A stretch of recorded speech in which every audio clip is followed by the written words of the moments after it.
better off. I've compared a Stevie Wonder song to a song by Purcell in a TV programme and committed this crime. I suspect there are many criminals like me in this room who have made the mistake of assuming that the music of the Beatles was actually worth analysing and actually did stand up to the songs of Schubert. But anyway, in this man's mind, I was more or less the Antichrist. And he went on about this, and I said, there are lots of ways to bring young people into music, and one of them is to listen to their music. I should not have said that, obviously. And of course, the thought did cross my mind that this has been tried before with remarkable results. The Schubert program in the Third Reich did exactly this. Outlawed all traditional music, all music that wasn't European, banned jazz, gave full-on, an hour a day tuition in Western classical music to young children in every German school. So it has been done.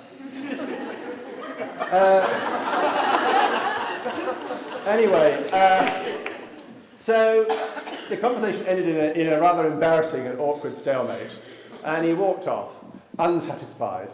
And I said to the other man saying there, who was that guy? Was a writer, a theatre director, or because they're all full of arty people at the South Hampshire Awards. And he said,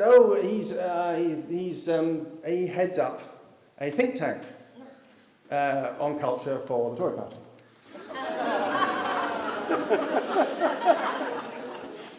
Right. So, this made me think very hard, especially as I knew I was coming to speak to you today.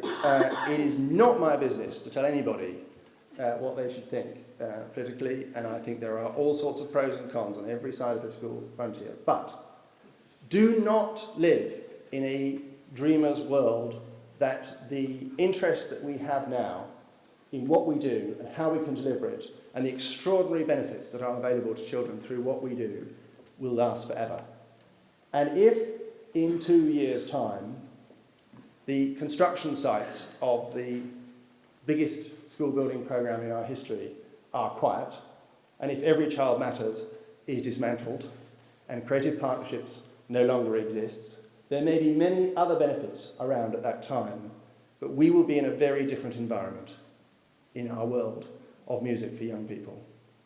And I feel that the next 2 years are going to be critical, because if we have any chance of going back to whoever is in charge and saying, we have done this, it is unstoppable, it's too good for you to dismantle, then we have to make rapid and very impressive progress in the next 2 years. And I believe that is possible. I'm not just being willfully positive. I actually think we can. I think we have the skills and the ability and the determination to prove in this 2 years in the sun, which I believe we have, with a groundswell of public opinion coming round to the idea that what a lot of people have been saying for a long time, the extraordinary transformative benefits of music on young people, I think we have to use this moment. We cannot sleepwalk into the next 2 years imagining that it will just go on, the great party. And, if we do it well, we might actually be able to go on from there.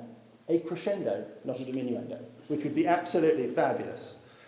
So, those are my thoughts.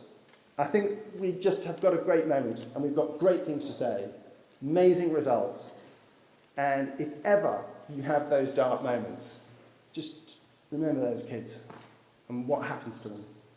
Look at their faces. Thank you very much.